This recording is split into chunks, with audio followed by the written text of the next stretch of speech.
Welcome to the Startup Funding Espresso.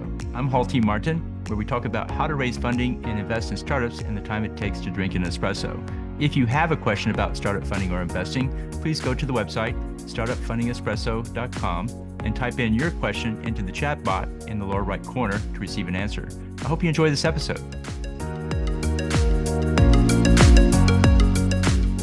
Hello, this is Hall T. Martin with the Startup Funding Espresso, your daily shot of startup funding and investing. In startup fundraising, there are 4 distinct groups to consider for funding.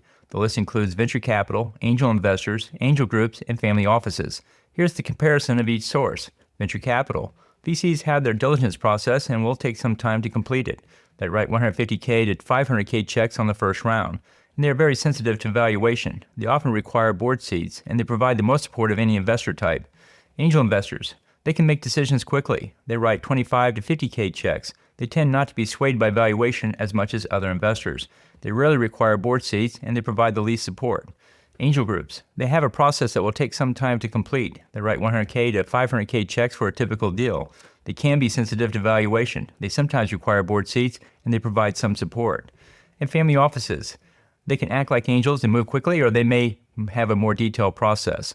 They write $100K to $250K checks on the first round. They can be sensitive to valuation, and they sometimes require board seats, and they provide some support.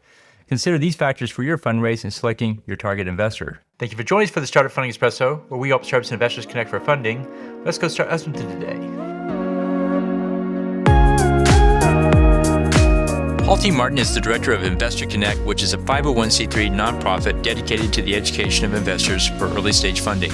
All opinions expressed by Hall and podcast guests are solely their own opinions and do not reflect the opinion of Investor Connect. This podcast is for informational purposes only and should not be relied upon as a basis for investment decisions.